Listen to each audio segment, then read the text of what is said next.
Hello everyone, कैसे हैं आप लोग। उम्मीद करते हैं आप सब अच्छे होंगे। आज की क्लास में हम सॉल्व करने वाले हैं क्लास 10 मैथ्स का जो बेसिक का सैम्पल क्वेश्चन पेपर है वो सॉल्व करेंगे। ये ऑफिशियल सैम्पल पेपर है जो सीबीएसई ने रिलीज़ किया था।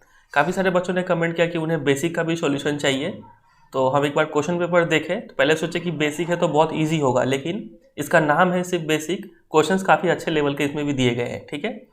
तो जो बच्चे स्टैंडर्ड मैथमेटिक्स लिए हुए हैं उनको भी हम रेकमेंड करेंगे कि वो इस क्वेश्चन पेपर को सॉल्व करें एक बार। आपको बहुत चीज़ यहाँ पे सीखने को मिलेगा, ठीक है। तो ज़्यादा टाइम वेस्ट ना करके स्टार्ट करते हैं। सबसे पहले कुछ इंस्ट्रक्शंस पढ़ लिया जाए। टाइम अलाउड 90 मिनट्स हर बार की तरह, 1.5 घंटा। Maximum marks 40। जनरल इंस्ट्रक्शन दिया गया है 3 पार्ट्स है, ए बी और सी। सेक्शन ए में 20 क्वेश्चन होंगे एक मार्क्स के, जिसमें से 16 अटैम्प्ट करने हैं। सेक्शन बी में भी 20 क्वेश्चन होंगे एक मार्क्स के, इसमें से भी 16 अटैम्प्ट करने हैं। सेक्शन सी में 10 क्वेश्चन है, 2 केस स्टडी बेस्ड क्वेश्चंस, उसमें से कोई 8 अटैम्प्ट करने। 16 16 32 और 8 40। नो नेगेटिव मार्किंग, ठीक है। चलिए स्टार्ट करते हैं क्वेश्चन नंबर 1 से।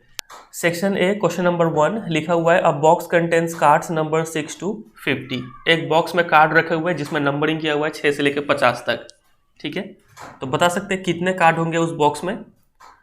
तो नंबरिंग उसमें क्या है, 6 से लेकर 50 तक, तो हम बोलेंगे number of cards equal to last term minus first term plus 1। इस फॉर्मूले को आप याद रखेंगे, ठीक है। तो कितना आ जाएगा ये 45। फॉर एग्जाम्पल कोई आपसे अगर ऐसे भी पूछे कि मान लीजिए कोई नंबर है 6 से लेके 6 या फिर कुछ भी दूसरा लेते हैं, मान लीजिए 10 से लेकर 90 तक, बताइए दोनों के बीच में कितने नंबर्स आते हैं। तो क्या करेंगे, last term minus first term और प्लस 1 कर देते हैं हमेशा, ठीक है। तो 80 + 1 81 नंबर से दोनों के बीच में, समझे कि नहीं समझे। तो यही कॉन्सेप्ट से हमने ये किया। चलिए आगे पढ़ते हैं। अ card is drawn at random from the box. एक कार्ड उठाया गया इसी बॉक्स में से। The probability that the drawn card has a number which is a perfect square like 4 9 etcetera. क्या चांस है कि हम जो कार्ड उठाएंगे उस कार्ड पे परफेक्ट स्क्वायर नंबर होगा। फॉर एग्जाम्पल परफेक्ट स्क्वायर किसको बोलते हैं, 2 का स्क्वायर 4 होता है, 3 का स्क्वायर 9। तो ये सब 4 9 16 25 ये सबको परफेक्ट स्क्वायर बोलते हैं। तो 6 से लेकर 50 के बीच में कितने परफेक्ट स्क्वायर है। पहला हो गया 9 16 25 36। 7 का स्क्वायर 49 और 8 का स्क्वायर 64। तो 64 नहीं लेंगे, वो उसके पार्ट्स ला जा रहा है, 50 के पार्ट, ठीक है। कितने हो गए, 1 2 3 4 5। तो प्रोबेबिलिटी क्या हो जाएगा, नंबर ऑफ फेवरेबल आउटकम्स 5 है। टोटल नंबर ऑफ आउटकम्स कितने हैं, 45। कैंसिल आउट हो रहा है ये, तो 1/9 आ जाएगा आंसर। समझे कि नहीं। तो उम्मीद करते हैं आपको यहाँ पे ये चीज़ नया सीखने को मिला होगा, नंबर ऑफ टर्म्स कैसे निकालते हैं, ठीक है। 1 का D. Question number 2। In a circle of diameter 42 centimetre, if an arc subtends an angle of 60 degree at the centre where pi इतना दिया है, then the length of the arc. किसी भी सर्कल का पूरा जो सर्कमफेरेंस है वो कितना होता है, 2πr। लेकिन हमें पूरा तो नहीं चाहिए, सिर्फ इतना ही दूर का लेंथ चाहिए जो 60 डिग्री एंगल बना रहा है, ठीक है। इस आर्क का लेंथ चाहिए, तो इसको हम लोग क्या कर देते हैं, θ/360 कर देते हैं। यही होता है आर्क का फॉर्मूला। थीटा दिया हुआ है 60/360 इंटू 2 इंटू पाई का वैल्यू 22/7 इंटू आर। रेडियस दिया हुआ था, डायमीटर दिया है ये 42, तो रेडियस हो जाएगा 42 का हाफ 21। कैंसिल आउट करते हैं, ये 6 जा कट गया, फिर ये 2 3 जा कट गया, 3 7 जा 21 कट गया, आंसर आया 22। तो ऑप्शन नंबर सी हो जाएगा इसका आंसर, समझे। आते हैं क्वेश्चन नंबर 3 पे। Sine theta equal to x दिया हुआ है and sec theta equal to y दिया हुआ है, find tan theta. Tan theta हमें पता है क्या होता है, sine theta by cos theta. Sine theta का वैल्यू दे रखा है हमें कितना, एक्स। कॉस थीटा का वैल्यू चाहिए, सेक थीटा अगर वाई है तो कॉस थीटा क्या होगा, 1/y। वाई ऊपर चला जाएगा यानी XY हो जाएगा इसका आंसर। ऑप्शन नंबर ए हो जाएगा इसका आंसर, ठीक है। चलिए 3 का ए। आगे मूव करें 4 पे। The pair of linear equation this one and this one has कितना सॉल्यूशन। इसका थोड़ा ग्राफ इमेजिन कर लेते हैं। y इक्वल टू 0 तो ये लाइन बनेगा, एक्स एक्सिस ही है, और y इक्वल टू -5 नीचे कोई लाइन बनेगा, यानी दोनों लाइन क्या है, पैरेलल है। तो पैरेलल लाइन का कोई सॉल्यूशन नहीं होता है, ऑप्शन नंबर डी, ठीक है। 5 a fair die is thrown once. एक डाई फेंकते हैं तो क्या क्या आ सकता है, क्या तो 1 आ सकता है, नहीं तो 2 आ सकता है, नहीं तो 3, नहीं तो 4, नहीं तो 5, नहीं तो 6 आ सकता है।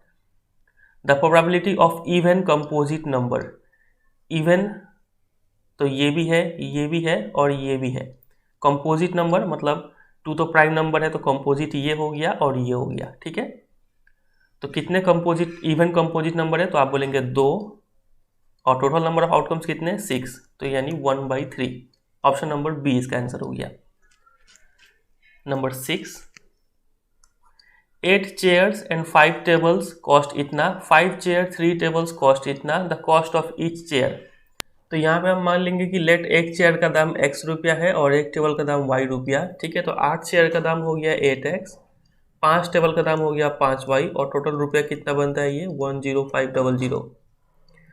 और 5 चेयर का दाम यहाँ पे इससे इक्वेशन आप बनाएंगे, 5 चेयर का दाम 5x, 3 टेबल का दाम 3y इक्वल टू 6450। अब इन दोनों इक्वेशन को सॉल्व करेंगे और x और y का वैल्यू निकालेंगे। सॉल्व कैसे करें, तो इसको हम एलिमिनेशन मेथड लगा सकते हैं। हमें चेयर का प्राइस निकालना है, यानी x निकालना है, तो y हटा देंगे। y हटाने के लिए ये 3 से इसको मल्टीप्लाई कर देते हैं और ये 5 से इसको मल्टीप्लाई कर देते हैं। क्या आएगा, 8 3 24x, 15y 0 0 1 5 3, और इधर आएगा 25x 15y इक्वल टू 5 0 0 25 का 5 2 22 कैरी 2 32, ठीक है। सब्ट्रैक्ट करते हैं, माइनस माइनस माइनस, तो यहाँ पे आ रहा है माइनस एक्स, ये कट जाएगा, इक्वल टू इसको सब्ट्रैक्ट करेंगे 32250 31500, तो 0 5 7, बस खत्म हो गया, 750 माइनस 750, यानी x इक्वल टू 750, ये आंसर आ रहा होगा। Question number 7, if cos theta plus cos square theta 1 then the value of, ये क्या होगा, बहुत ही फेमस और कॉमन क्वेश्चन है ये। हम लोग लिख सकते हैं cos theta equal to 1 minus cos square theta, जो कि इक्वल टू होगा sin स्क्वायर थीटा के, ठीक है। तो यहाँ पे sin स्क्वायर थीटा का जगह पे क्या लिख सकते हैं, क्योंकि sin square theta cos theta के इक्वल है, तो ये हो गया cos थीटा प्लस साइन का पावर 4 थीटा है, यानी ये आएगा cos स्क्वायर थीटा। तो इसका वैल्यू कितना होगा, इसका वैल्यू ऑलरेडी क्वेश्चन में दे रखा है 1, तो इसका आंसर हो जाएगा 1। काफ़ी कॉमन क्वेश्चन है ये। क्वेश्चन नंबर 8 पे आते हैं। ये तो काफ़ी इजी क्वेश्चन है, बताइए इसका आंसर क्या होगा, इसका डेसिमल रिप्रेजेंटेशन किस टाइप का होगा। तो नीचे में 2 और 5 है, यानी ये टर्मिनेटिंग होगा, ठीक है। कितने प्लेसेस बाद टर्मिनेट होगा ये पूछता, तो यहाँ पे जो पहले देखते हैं कैंसिल आउट हो रहा है कि नहीं, कुछ कैंसिल आउट नहीं हो रहा है, तो हाईएस्ट पावर जो है 3 वो आंसर होता है, ठीक है। 9, इन दोनों का एलसीएम निकालना है, बताइए क्या होगा। तो 2 लिखेंगे और 3 लिखेंगे, 2 का हाईएस्ट पावर है 3, 3 का हाईएस्ट पावर है 3, ठीक है। ऑप्शन नंबर सी हो जाएगा आंसर। 10, HCF ऑफ 2 नंबर 18 है, प्रोडक्ट इतना है, एलसीएम पता करना है। हमें पता है HCF इंटू एलसीएम होता है प्रोडक्ट ऑफ नंबर, जो कि दिया है इतना, तो एलसीएम हो जाएगा 12960 डिवाइडेड बाई 18, HCF 18 है। कैंसिल आउट करते हैं, 2 का टेबल से काटते हैं, 2 9 जा, 2 6 जा, 2 4 जा, 2 8 जा 0, 9 से काट दीजिए, 9 7 जा 63, 9 2 जा 18, 0 720। 11, in the given figure DE BC के पैरेलल है, ठीक है। विच of the following is true, तो जब भी दो लाइन पैरेलल होता है तो हमें पता है छोटा वाला ट्राइंगल और ये पूरा बड़ा ट्राइंगल सिमिलर होंगे, है कि नहीं। तो इस छोटे वाले का एक साइड x बाई बड़े वाले का एक साइड y प्रोपोर्शनल होगा छोटे वाले का एक साइड a बाई बड़े वाले का एक साइड पूरा लेना पड़ेगा a प्लस बी। तो यहाँ से कोई रिलेशन फाइंड आउट करना है, x का वैल्यू अगर यहाँ से निकाले तो क्या आएगा, a by a plus B into y, ऐसा कोई ऑप्शन है, ये रहा a y by a plus B, यही हो जाएगा आंसर इसका C। 12 पे आते हैं, the coordinates of point P dividing the line segment joining the point A and B internally in the ratio इतना, रेशियो 2:1 दे रखा है, तो क्या होगा, सेक्शन फॉर्मूला से हम निकाल देंगे पॉइंट ऑफ डिवीजन का कोऑर्डिनेट्स। ये 2 से ये 4 8 प्लस ये 1 से ये 1, तो 1 नीचे में दोनों नंबर्स का प्लस, यानी 2 + 1 3 कॉमा, फिर 2 से 6 जा 12, 1 3 जा 3 बाई 3, तो 9/3 यानी 3, 15/3 यानी 5, ऑप्शन नंबर डी। समझे। 13। प्राइम फैक्टराइजेशन इसका करना है 3825। सबसे पहले 3 का टेबल से देते हैं क्योंकि ऑप्शन में 3 दिख रहा है, इसका मतलब 3 का टेबल से जाएगा ये। 3 2 जा 6, 3 7 जा, 3 5 जा, 3 से जाएगा, हाँ 3 4 जा 12, 3 2 जा 6, 3 5 जा, ये 3 से जाएगा, नहीं जाएगा। 4 5 से जाएगा, 5 8 जा 40, 5 5 जा 25, फिर 5 से जाएगा, 5 1 जा 5 7 जा, तो 3 square 5 square 17, option number C हो जाएगा इसका। 14 पे आते हैं। In the given figure AD4 दिया हुआ है, ये AD4 यहाँ पे 90 डिग्री दिख रहा है, मतलब ये परपेंडिकुलर है 4। BD3 यानी बेस 3 है, तो हाइपोटेन्यूज निकाल देंगे, 3 4 होता है तो 5 होता है, ठीक है।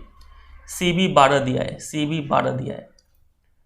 कॉट थीटा निकालना है, कॉट थीटा ये रहा थीटा, कॉट थीटा क्या होता है B/H, B/P, तो बेस कितना है 12 और परपेंडिकुलर है 5, तो 12/5 ऑप्शन नंबर डी हो जाएगा इसका आंसर, ठीक है।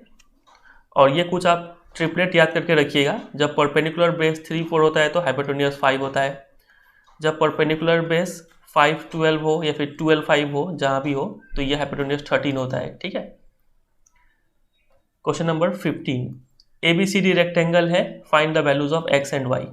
तो यहाँ पे इक्वेशन बन जाएगा x plus y equal to क्या होगा 12, ये पहले भी बोर्ड एग्जाम में आ चुका है। x minus y equal to 8, यहाँ से निकालना है x और y का वैल्यू, तो इन दोनों को सॉल्व कर लेते हैं। 2x equal to 20, x equal to 10 और y इक्वल टू हो जाएगा 2, 10 और 2, ठीक है। ऐसे भी कर सकते हैं या फिर आप ऑप्शन से भी जा सकते थे। यहाँ पे देखिए कि किन दोनों नंबर्स को ऐड करके 12 आ रहा है, ये 12 दे रहा है, ये नहीं दे रहा है, ये आंसर नहीं होगा, ये 12 दे रहा है, ये आंसर नहीं होगा, इन दोनों में से कोई एक आंसर होने वाला है। फिर दोनों को सब्ट्रैक्ट करके 8 आएगा, तो x माइनस वाई ये 8 दे रहा है, ये माइनस 8 देगा, ठीक है, इसलिए ये नहीं लेंगे, ये लेंगे। Question number 16, in an isosceles triangle ABC if AC equal to BC, और ये दिया हुआ है, then the measure of angle C। ये तो NCERT का क्वेश्चन है, देख के ही लग रहा है इसका आंसर कितना होगा 90 डिग्री हो जाएगा। फिर ये बार करके दिखाते हैं। ऐसा कोई ट्राइंगल है AC और BC, तो ये यहाँ पर देते हैं AC और BC, C दोनों में कॉमन है इसलिए C को यहाँ पर रख दिए। फिर AB स्क्वायर जो है उसको लिखा हुआ है AC स्क्वायर 2AC स्क्वायर, तो AC square plus AC square लिख सकते हैं, यानी AC स्क्वायर प्लस एक AC की जगह पे BC लिख देते हैं, BC स्क्वायर। तो ये हमें क्या मिल गया, AB square equal to AC square plus BC square, Pythagoras theorem मिल गया, यानी ये जो एंगल है ये 90 डिग्री है, ठीक है। 17, -1 इस पॉलिनोमियल का एक जीरो है, तो दूसरा जीरो क्या होगा, हमें पता है सम ऑफ जीरोस क्या होता है, alpha plus beta equal to -b/a, यानी -1 प्लस बीटा पता नहीं है, -7/1, तो बीटा हो जाएगा यहाँ पे 7, ये +1 यानी 8, option number D. Product of zero से भी निकाल सकते थे इसको। आते हैं नेक्स्ट क्वेश्चन में 18, in a throw of a pair of die. जब भी पेयर ऑफ डाई आपको दिख गया तो आपको ये इमेज याद रखना है, ठीक है। टोटल कितना आउटकम से 36। The probability of the same number on each die, same number on each die मतलब 1,1 आए या फिर 2,2 आए या फिर 3,3 आए, ऐसे करते करते क्या तो 6,6 आए, ठीक है। तो ये कितने हैं टोटल 6 है, टोटल नंबर ऑफ आउटकम्स कितने हैं 36 है, तो कितना आ जाएगा ये 1/6, ऑप्शन नंबर ए। 19 पे आते हैं, द मिड पॉइंट ऑफ, इन दोनों का मिड पॉइंट इतना दिया है, तो क्या होगा इन दोनों का मिड पॉइंट 3p - 2/2, 4 + 2q/2, ये इक्वल टू होगा इस कोऑर्डिनेट के। तो यहाँ से इससे एक इक्वेशन बनाएंगे और सॉल्व करेंगे। 3p - 2 = 4, तो 3p = 6, p आ गया 2, और इससे एक इक्वेशन बना लेंगे 4 + 2q = 12, 2q = 8, यानी q आ गया 4। सवाल में पूछा है p + q, तो 2 + 4 6, b हो जाएगा 19 का। 20, decimal expansion of this one will terminate, काफ़ी अच्छा क्वेश्चन है। 147/120, कितना प्लेसेस बाद डेसिमल टर्मिनेट कर जाएगा। तो यहाँ पे आप डायरेक्टली इसका प्राइम फैक्टराइजेशन मत कीजिएगा 120 का, आप सबसे पहले चेक कीजिए कि कुछ कट तो नहीं रहा है दोनों में। तो दोनों ही जो नंबर है वो 3 का टेबल से कैंसिल आउट होगा। 3 4 जा 12, 3 9 जा 27, 3 4 जा 12, 0। अब नहीं कट रहा है। अब इस 40 का प्राइम फैक्टराइजेशन कीजिए। 2 20 जा, फिर 2 10 जा और 2 5 जा। तो प्राइम फैक्टराइजेशन में सिर्फ 2 और 5 है, 2 क्यूब इंटू 5। तो हाईएस्ट पावर है 3, ऑप्शन नंबर सी हो जाएगा इसका आंसर। ठीक है। 21 सेक्शन बी पे आ गए अब हम लोग। Perimeter of semicircular protractor, यानी सेमी सर्कल है, पूरा का पेरीमीटर 2 पाई आर होता है, तो आधा का क्या होगा पाई आर। ठीक है, बाई 2 कर देंगे, रेडियस आर ही है, तो pi r, option number C. 22 probability of an event E then, किसी भी इवेंट का प्रोबेबिलिटी जो है वो किस दो नंबर के बीच में लाई करता है, वो 0 से बड़ा होना चाहिए और 1 से छोटा होना चाहिए। 1 के इक्वल टू भी हो सकता है, 0 के इक्वल टू भी हो सकता है। ठीक है, ये काफ़ी इंपॉर्टेंट स्टेटमेंट है, ऑप्शन नंबर सी इसका राइट होगा। ठीक है। Number 23 in triangle A B C angle B जो है वो 90 डिग्री दिया है। ठीक है, तो एक राइट एंगल ट्राइंगल बनाते हैं।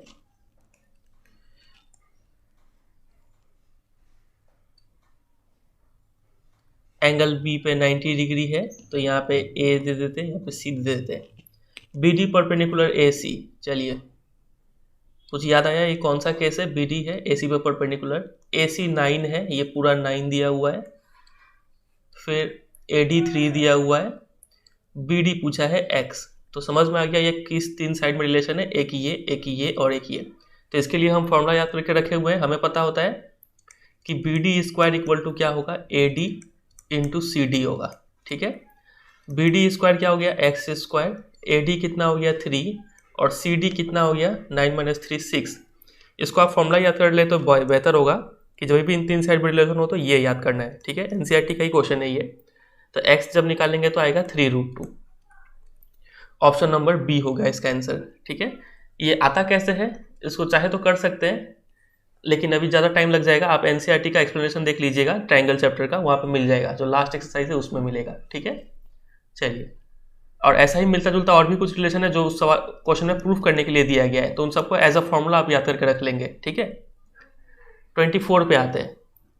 The pair of linear equation this one and this one do not have a solution. Solution कब नहीं होता है, जब a1/a2 डायरेक्ट वैल्यू डालते हैं, यानी 3/6 इक्वल टू हो जाए 5/k के, और ये नॉट इक्वल टू हो 3/8 के।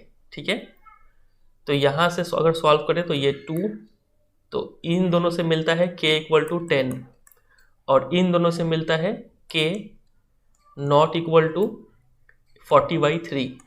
ठीक है, तो कौन सा ऑप्शन में दिया है, तो k इक्वल टू 10 ऑप्शन में है, ऑप्शन नंबर बी हो जाएगा इसका answer. 25 circumference of a circle increases from इतना टू इतना देन इट्स एरिया। सर्कमफेरेंस पहले था 2 पाई, यानी सर्कमफेरेंस का फॉर्मूला क्या होता है, 2 पाई आर इक्वल टू 2 पाई दिया हुआ था, यानी रेडियस कितना था तब 1 था, तब एरिया कितना था पाई आर स्क्वायर, यानी पाई 1 का स्क्वायर तो 1 ही हो गया। अब सर्कमफेरेंस हो गया है 4 पाई, यानी 2 पाई आर का वैल्यू दिया हुआ है 4 पाई, तो यहाँ से आर निकालेंगे आ जाएगा 2, तो एरिया क्या हो जाएगा, area equal to pi r square, यानी पाई और 2 2 जा 4 पाई, तो एरिया कितना हो गया है, पहले का 4 गुना हो गया है, 4 टाइम्स आंसर हो जाएगा। ठीक है, 25 हुआ। आते हैं 26 पे। गिवन डेट साइन थीटा इतना तो टेन थीटा कितना, काफ़ी इजी क्वेश्चन है ये। साइन थीटा यानी p/h, ये दिया हुआ है a/b, तो ये हो गया b² - a²। टेन थीटा यानी a/√b² - a², option number D हो जाएगा इसका। नेक्स्ट क्वेश्चन पे आते हैं 27। x इतना है, y इतना है, x + y, यानी 2 sin² theta plus 2 cos² theta plus 1, यहाँ से 2 कॉमन लेंगे, ब्रैकेट में बचेगा sin² theta plus cos² theta plus 1, और ये तो बच्चे को पता है कितना होता है, 1 होता है, 2 × 1 + 1 यानी 3, ए हो जाएगा इसका answer. 28 if the difference between the circumference and radius of a circle is इतना। सर्कमफेरेंस क्या होता है 2 पाई आर, रेडियस होता है r, इसका वैल्यू 37 दिया है, तो r कॉमन लेते हैं यहाँ पे, 2 इंटू 22/7 माइनस 1 बचेगा कॉमन लेने का बाद, इक्वल टू 37। तो r 7 44 माइनस 7 इक्वल टू 37। तो r यहाँ से सॉल्व करेंगे तो आएगा 7, क्योंकि ये भी 37 कट जाएगा। The circumference of the circle, circumference निकालना है, यानी 2 पाई r, यानी 2 इंटू 22/7 इंटू r, अभी अभी आया 7, 7 कट गया, 44 आंसर हो जाएगा। ठीक है, easy question. 29, the least number that is divisible by all the numbers from 1 to 10 both inclusive. कौन सा ऐसा नंबर है जो 1 से लेकर 10 तक सभी से डिवाइड हो, यानी 1 से लेकर 10 तक जितने भी नंबर है सबका क्या निकालना है, एलसीएम निकालना है। तो आप ऐसे भी जा सकते हैं, 7 8 9 10 सबका प्राइम फैक्टराइजेशन कीजिए, तो 1 को तो 1 ही होगा, 2 का 2 ही होगा, 3 का 3 ही होगा, 4 का लिख सकते हैं 2 का स्क्वायर, 5 को लिख सकते हैं 5 ही लिखना पड़ेगा, 6 का होगा 2 इंटू 3, 7 का 7, 8 का 2 क्यूब, 9 का 3 स्क्वायर, 10 का होगा 2 इंटू 5। तो कौन सा नंबर है, 1, फिर 2 है, फिर 3 है, 4 है कहीं पे नहीं है, फिर 5 है और फिर 7 है। 1 तो छोड़िए, 2 का हाईएस्ट पावर कितना है पूरे में, इस सब में 2 का हाईएस्ट पावर है 3, 3 का हाईएस्ट पावर कितना है 2, 5 का हाईएस्ट पावर 1 ही है और 7 का हाईएस्ट पावर 1 है। तो मल्टीप्लाई करना है, तो 2 2 जा 4, 3 3 जा 9, तो 4 9 जा 36 और एक 0 है, इंटू 7। समझे कि 5 और एक 2 से 0 ले लिए, तो 7 0 0, 7 6 जा 42, कैरी 4, 7 3 जा 21 और 4 25, 2520, यानी ऑप्शन नंबर सी इसका आंसर होगा। क्वेश्चन नंबर 30 लिखा है कि 3 bells ring at intervals of 4 7 14, इतना मिनट पे 3 घंटियाँ रिंग करती है, तीनों एक साथ 6 बजे बजी थी सुबह में, तो अगली बार कब वो सब एक साथ बजेंगे। तो ये फेमस एलसीएम का क्वेश्चन होता है, इन दोनों का एलसीएम निकालेंगे, 28 आएगा, 28 मिनट्स। तो पहली बार जब 6 बजे बजी, तो अगली बार कब बजेंगी, 6:28 पर, यानी ऑप्शन नंबर सी। ठीक है, चलिए 31 पे आते हैं। What is the age of father if the sum of ages of father and son in years is इतना। फादर का एज अगर x माने, इसका बेटे का एज अगर y माने, तो x + y = 65 दिया हुआ है, and twice the difference of their edges, यानी 2 डिफरेंस ऑफ एजेस इज 50, यानी इसको काटेंगे यहाँ से, आ जाएगा कितना, ये 25। समझे। अब यहाँ से क्या निकालना है, what is the age of father, x निकालना है, तो दोनों को प्लस कीजिए, 2x, यहाँ पे हो जाएगा 10 और यहाँ पे 7, यानी x आएगा, कुछ गलती हुआ क्या, 10 और 9, ठीक है, x आ जाएगा 45, ऑप्शन नंबर बी। 32 पे आ जाते हैं, what is the value of इतना बड़ा चीज। चलिए, तो tan थीटा, सबको साइन कॉस में लाके देखते हैं उसके बाद क्या होता है। tan थीटा को लिख देते हैं sign theta by cos theta, into cosec है तो 1/sin थीटा, इसका है होल स्क्वायर, माइनस यहाँ पे है साइन थीटा और by sec theta, sec theta को लिख सकते हैं, बाई नहीं होगा यहाँ पे, इंटू 1/cos थीटा और इसका है होल स्क्वायर। यहाँ पे ये साइन कट गया, तो ये 1/cos, यानी ये हो जाएगा सेक स्क्वायर थीटा, ठीक है, माइनस, और ये हो जाएगा tan स्क्वायर थीटा।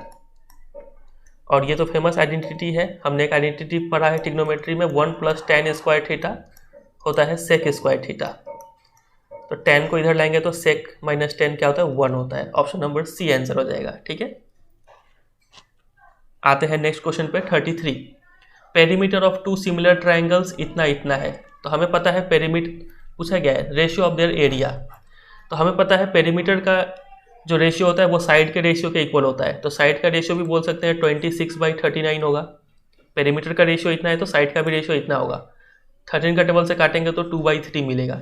अब एरिया का रेशियो चाहिए तो हम क्या करेंगे, इसका स्क्वायर कर देंगे, ठीक है, तो 4/9 होगा आंसर। समझे, अच्छा क्वेश्चन था ये। 34, देयर आर 20 व्हीकल्स, जिसमें कार्स और मोटरसाइकिल है पार्किंग एरिया में, और टोटल 56 व्हील्स है, how many cars are there. काफ़ी अच्छा और फेमस क्वेश्चन है ये। मान लेते हैं कार्स x और मोटरसाइकिल y है, तो टोटल कार्स और मोटरसाइकिल मिला के कितने व्हीकल है 20, एक इक्वेशन मिल गया। और टोटल 56 चक्के हैं। कार में कितना चक्का होता है 4 चक्का, तो कितने कार है x, तो टोटल चक्का कितना हो गया 4x। मोटरसाइकिल में 2 व्हील्स होते हैं तो कितना हो गया 2y टोटल व्हील्स, दोनों को प्लस करेंगे और टोटल नंबर ऑफ व्हील्स कितना दिया है 56। हमें निकालना है कार्स यानी x चाहिए तो हम y को भगाएंगे, इसको यहाँ पे 2 से मल्टीप्लाई कर देंगे। तो क्या मिलेगा ये equation 2x plus 2y equal to 40। Subtract करेंगे तो 2x इक्वल टू 16 यानी x आ जाएगा 8। ऑप्शन नंबर ए हो जाएगा आंसर। ठीक है, next question 35। A man goes 15 metre due west और 18 मीटर ड्यू नॉर्थ। ये तो काफ़ी फेमस क्वेश्चन। वेस्ट की तरफ 15, फिर नॉर्थ की तरफ 8। How far from the starting point, ये निकालना है। तो 15 8 तो ये 17, ये भी एक ट्रिपलेट याद कर सकते हैं। ठीक है, ऑप्शन नंबर सी। और याद नहीं भी होता है तो पाइथागोरस थ्योरम से निकाल सकते हैं। 36 पे आते हैं। What is the length of altitude of an equilateral triangle of side इतना। इक्विलेटरल ट्राइंगल का जो हाइट होता है उसका फॉर्मूला क्या होता है √3/2a यानी 8, यानी आ गया 4√3। ऐसे भी कर सकते हैं या फिर आप ट्राइंगल बनाइए और यहाँ पे एक ऑल्टीट्यूड ड्रॉ कर लीजिए। तो ये 8 है, ये पूरा 8 है तो हाफ कितना होगा 4 होगा यहाँ तक। ऑल्टीट्यूड निकाल दीजिए √8² माइनस 4², तो ये भी आएगा 4√3, क्योंकि 8 8 64, 4 4 16। सब्ट्रैक्ट करेंगे तो कितना आएगा ये 40 में से 6 गया 8 और यहाँ पे आ जाएगा 4, तो 4√3। 37 पे आ जाते हैं। If the letters of the word Ramanujan are put in a box and one letter is drawn at random, the probability that the letter A is.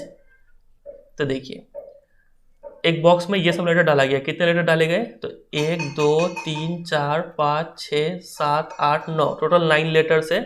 उसमें से आपको ए उठाना है, मतलब 1 2 3, उसमें से 3 ए है, यानी 1/3 इसका प्रोबेबिलिटी है। ठीक है, ऑप्शन नंबर डी। 38 पे आते हैं। Area of a sector is 1/6 to the area of circle. Area of sector क्या होता है θ/360 πr²। इसका वैल्यू दिया है 1/6 एरिया ऑफ सर्कल यानी πr² के, तो ये तो पूरा कट गया। तो थीटा इक्वल टू कितना आ गया 1/6 इंटू 360, यानी 6 कितना जगह घटेगा 60 जा, तो 60 डिग्री आ गया। Find the degree measure of minor arc, तो ये माइनर आर्क की है 60 डिग्री हो जाएगा। ठीक है, मेजर आर्क पूछता तो 360 में से 60 घटा देते, 300 आता तब। 38 हो गया। आते हैं 39 पे। A vertical sticks 20 metre long cast a shadow 10 metre long on the ground. ये 20 मीटर है तो शैडो होता है 10 metre. At the same time a tower cast a shadow 50 metre, ये 50 शैडो होता है। What is the height of the tower, ये x निकालना है। ठीक है, तो हमें पता है ये दोनों ट्रायंगल सिमिलर होंगे क्योंकि एक 90 सेम है और जब सनरेज आता है तो इक्वल ये एंगल बनेगा। ठीक है, तीनों एंगल्स इक्वल होगा। तो यहाँ पे हम लिख सकते हैं 20/x इक्वल टू 10/50। ठीक है, तो ये 0 0 कट गया तो x आ गया 100। ऑप्शन नंबर डी हो जाएगा इसका आंसर। नंबर 40 पे आते हैं। What is the solution of the pair of equation this one and this one. ये बहुत ही फेमस क्वेश्चन है और इसको आप अगर नॉर्मल मेथड से करने जाए तो आपका हालत खराब हो जाएगा। इसमें जो x का कोफिशिएंट है वो इसमें y का कोफिशिएंट होता है और इसमें जो y का कोफिशिएंट होता है वो इसमें x का कोफिशिएंट होता है। ठीक है, और काफ़ी गंदा गंदा नंबर्स होता है यहाँ पे, ये इस सवाल को पहचानने का टेक्निक होता है। तो हम यहाँ पे इस सवाल को 2 तरीके से कर सकते हैं। पहला तो बाई ऑप्शन कर सकते हैं जो सबसे ईजी होगा। हम यहाँ पे x इक्वल टू 2 पुट करके देखेंगे और y इक्वल टू 1 पुट करके देखेंगे सेटिस्फाई कर रहा है कि नहीं। तो 37 इंटू 2, 2 7 जा 14 का 4 कैरी 1 74 प्लस यहाँ पे हो जाएगा 43। इन दोनों को प्लस करेंगे तो 7 नहीं आ रहा है, यहाँ पे लास्ट में 3 है तो ये तो आंसर नहीं होगा। ठीक है, दूसरा ऑप्शन चेक करते हैं। तो यहाँ पे देखिए -1 है तो -37 हो जाएगा, फिर इतना तो नहीं आ पाएगा तो ये भी आंसर नहीं होगा। -2 से भी आंसर नहीं होगा, तो बच गया क्या ऑप्शन नंबर डी, यही हमें टिक कर देना है। ठीक है, तो एक तरीका तो ये है करने का। दूसरा तरीका क्या है, दूसरा तरीका ऐसा है। हम आपको जब सैम्पल पेपर स्टैंडर्ड पेपर जब करा रहे थे तब भी बताए थे कि इस टाइप के क्वेश्चन को एक बार प्लस करते हैं। तो 37x plus 43y equal to 123 और इसके नीचे है 43x plus 37y equal to 117। इन दोनों को प्लस कीजिए, ये आएगा 80x plus 80y equal to, ये कितना आएगा, 10 का 0 कैरी 1 4 2, तो x प्लस वाई आता है 3। अब मिल गया ये एक सिंपल इक्वेशन। और एक बार इसी दो इक्वेशन को माइनस कीजिए, माइनस माइनस माइनस माइनस करेंगे तो क्या मिलेगा, यहाँ लिखते हैं। तो इधर मिल रहा होगा -6x plus 6y equal to, यहाँ पे आ रहा होगा 6, यानी -x plus y equal to 1। ये मिला दूसरा इक्वेशन, ठीक है। अब इन दोनों को सॉल्व करना है तो दोनों को जोड़ेंगे तो x कटेगा, 2y इक्वल टू 4, यानी y आ जाएगा 2 और y2 आ गया तो इसमें डाल देंगे तो x आ जाएगा 1, तो y2 x1 ऐसे भी आ रहा होगा d, ठीक है। तो दोनों तरीका आप याद रखेंगे, बेस्ट है यहाँ पे ऑप्शन से जाना क्योंकि छोटा छोटा वैल्यू था। चलिए अब आ जाते हैं सेक्शन सी में, केस स्टडी बेस्ड क्वेश्चंस। कुछ पैसिफिक रिंग ऑफ फायर के बारे में लिखा हुआ है, तो ये सब ज्ञान अभी हम लोग नहीं लेंगे, पहले सवाल देख लेंगे, जरूरत होगा तो इसको पढ़ेंगे, नहीं तो छोड़ देंगे, ठीक है। ये फॉल्ट लाइंस के बारे में भी लिखा हुआ है इसी क्वेश्चन का। फिर यहाँ पे लिखा है position of some countries in the Pacific ring of fire is shown, ठीक है। पहले क्वेश्चन देख लेते हैं। Based on the given information answer the question number 41 से लेकर 45। तो 41 क्वेश्चन है, distance between the point country A and country B is. Country A ये रहा, इसका कोऑर्डिनेट क्या होगा, तो ये होगा 1,4। कंट्री बी कहाँ है, ये रहा, इसका कोऑर्डिनेट क्या होगा 4,0। इन दोनों का बीच डिस्टेंस निकालना है तो √4 और 1 का डिफरेंस 3 का स्क्वायर और यहाँ पे 4 स्क्वायर, तो ये पता है 5 आता है, तो 5 यूनिट्स हो जाएगा, ठीक है। 42 distance, find the relation between x and y। ये जो relation between x and y है इसको अलग वे में कैसे लिख सकते हैं, आपसे बोल सकते हैं कि find the equation of perpendicular bisector. याद है इसके ऊपर क्वेश्चन आया था स्टैंडर्ड में। सच दैट द पॉइंट ये is equi distant from country C and D। C कहाँ है, ये रहा C, इसका कोऑर्डिनेट हो जाएगा 7,1 और D ये रहा, इसका कोऑर्डिनेट हो जाएगा 3,5। समझ रहे। और ये जो पॉइंट है x, y वो इक्वी डिस्टेंट है, तो चलिए ये मान लेते हैं A, ये B, ये C। क्वेश्चन ने बोला है AB इक्वल टू BC, यानी दोनों का स्क्वायर भी इक्वल होगा। अब लगा देते हैं फॉर्मूला। AB का लिए लिखेंगे 3 - x whole square plus 5 - y whole square equal to BC, यानी x - 7 whole square plus y - 1 whole square. Formula में तोड़ते हैं, 3 3 = 9 -6x प्लस x square plus 25 minus 10y plus y square equal to x square minus 14x plus 49 plus y square minus 2y plus 1। तो ये x square y square, ये x square y square cut जाएगा, सब x को सुलझाते हैं, -6x और इधर है -14x, इधर बुला के सॉल्व करेंगे तो 8x, फिर -10y और इधर है -2y, इधर आके होगा -8y, ठीक है। इक्वल टू इधर 49 और 150, इधर 25 माइनस होगा तो 25 और -9 तो 16, यानी x - y इक्वल टू 2। तो कौन सा है, ऑप्शन नंबर ए हो जाएगा इसका आंसर, ठीक है। Number 43, the fault line this one divides the line joining country P and Q internally in the ratio. Ratio पूछ रहा है तो लेट द रेशियो भी K:1। एक पॉइंट है 1,3, दूसरा पॉइंट है 2,7 और एक पॉइंट बीच में है जो इसको K:1 के रेशियो में डिवाइड कर रहा है। तो इस पॉइंट का कोऑर्डिनेट कैसे निकालेंगे, तो आप बोलेंगे 2K + 1/K+1, 7K + 3/K+1, है कि नहीं सेक्शन फॉर्मूला। अब ये पॉइंट जो है वो इस लाइन पे लाई करता है, मतलब इसको सेटिस्फाई करेगा। 2K + 1/K+1 प्लस y के जगह पर y coordinate 7K + 3/K+1 -9 equal to 0। LCM लेंगे K+1 तो 6K + 3 + 7K + 3 -9K -9 equal to 0। तो 6K और 7K कितना हो गया, 13K -9K तो आ गया 4K, और 3 + 3 6 -9 तो -3 इक्वल टू 0। तो यानी k का वैल्यू आ रहा है 3/4, तो रेशियो होगा 3:4। ऑप्शन नंबर ए हो जाएगा इसका। ठीक है, 44 पे आते हैं। Distance of country m from x axis, कहाँ है कंट्री m, ये रहा। इसका x एक्सिस से डिस्टेंस कितना है, तो 1 2 3 units. Option number C. 45 what are the coordinates of the country lying on the mid point of country a and country d। a यहाँ पे ये रहा, a का कोऑर्डिनेट कितना है, तो 1,4। d का कोऑर्डिनेट कितना है, 3,5। तो इन दोनों का जो मिड पॉइंट है उसका कोऑर्डिनेट पता करना है। तो 1 + 3 डिवाइडेड बाई 2, 4 + 5 डिवाइड बाई 2। ठीक है, तो इधर आएगा 2, इधर आएगा 9/2। तो ऑप्शन नंबर बी हो रहा होगा इसका आंसर। अब आते हैं दूसरे केस स्टडी पे, रोलर कोस्टर पॉलिनोमियल्स। इसको बाद में पढ़ेंगे अगर जरूरत पड़ेगा तो। फिलहाल क्वेश्चन देखते हैं। क्वेश्चन नंबर 46 से 50 तक इसी पे बेस्ड होंगे। If the roller coaster is represented by the following graph, then name the type of the polynomial it traces. ये किस पॉलिनोमियल का ग्राफ है बताइए। अगर सिर्फ इतना होता या फिर सिर्फ ऐसा होता, ठीक है, तो इसको हम लोग क्या बोल रहे होते, ये क्वाड्रेटिक पॉलिनोमियल का ग्राफ है। लेकिन ये ऐसा है जिसको बोलते हैं क्यूबिक पॉलिनोमियल का ये ग्राफ है। ठीक है, ऑप्शन नंबर सी होगा।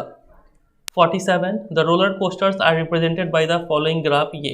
विच roller coaster has more than 3 distinct zeros. बताइए। अब इस क्वेश्चन का एक खास बात है, जब हम इसको फर्स्ट टाइम कर रहे थे तो हम क्या किए थे, जल्दबाजी में इसको सिर्फ 3 पढ़ लिए थे, और 3 हम देखे थे यहाँ पे 3 बार इंटरसेक्ट कर रहा है, तो हम ऑप्शन नंबर सी कर दिए थे। लेकिन बाद में जब मार्किंग स्कीम से आंसर मैच किए तो पता चला ऑप्शन नंबर डी है। तब हम फिर एक बार क्वेश्चन को ध्यान से पढ़े, तब हम इस मोर देन को नोटिस किए। तो ये गलती आपके साथ भी हो सकता है एग्जाम में, जल्दबाजी में आप हो सकता है इस मोर देन ना पढ़े, 3 देख के आप इसको टिक कर दे। तो ये सब गलती करवाने का ट्रिक होता है। ठीक है, तो क्वेश्चन को आपको ध्यान से पढ़ना है, थोड़ा आराम से टाइम लेके क्वेश्चन को पढ़िएगा।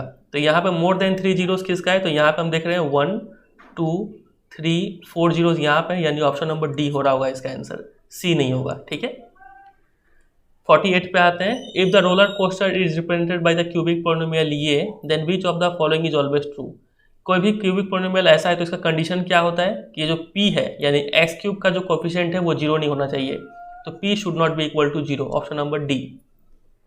49 पे आते हैं। If the path traced by the roller coaster is represented by the above graph इतना, find the number of zeros. इसका जीरो बताइए। तो आप बोलेंगे 3 बार कट कर रहा है ये, तो 3 जीरो होंगे, 3। ठीक है, और 50 last question. If the path traced by the roller coaster is represented by the above graph ये, फाइंड इट जीरोस। इसके जीरो कौन से हैं, तो -3 है, -1 है और 2 है। तो -3 -1 2, ऑप्शन नंबर सी इसका आंसर हो जाएगा। ठीक है, तो बस यही होगा टोटल 50 क्वेश्चंस इस सैम्पल पेपर के। तो आपने ये जरूर ऑब्जर्व किया होगा कि भले ही ये बेसिक मैथ का क्वेश्चन पेपर है, नो डाउट कुछ क्वेश्चन इजी थे, लेकिन कुछ क्वेश्चन अच्छे लेवल के भी थे। तो जो स्टूडेंट जिनका स्टैंडर्ड मैथ जो लिए हुए हैं उनको भी ये सैम्पल पेपर काफ़ी हेल्प किया होगा। ठीक है, चलिए फिर एंड करते हैं। तो बताइएगा कमेंट सेक्शन में कि आपको ये सैम्पल पेपर सॉल्व करके कैसा लगा। वीडियो अच्छा लगा तो वीडियो को जरूर एक लाइक कर दीजिएगा, दोस्तों के साथ शेयर कीजिएगा, और अगर कोई स्टूडेंट इस चैनल पर नया है तो चैनल को जरूर सब्सक्राइब कर ले। ठीक है, और वीडियो सेक्शन में देखिए, प्लेलिस्ट सेक्शन में देखिए, काफ़ी ऐसे वीडियोस है जो आपको काफ़ी हेल्प करेंगे टर्म 1 में। ठीक है, आपके बोर्ड एग्जाम के लिए। चलिए फिर एंड करते हैं, मिलते हैं बहुत जल्द किसी और वीडियो में। तब तक के लिए goodbye and take care.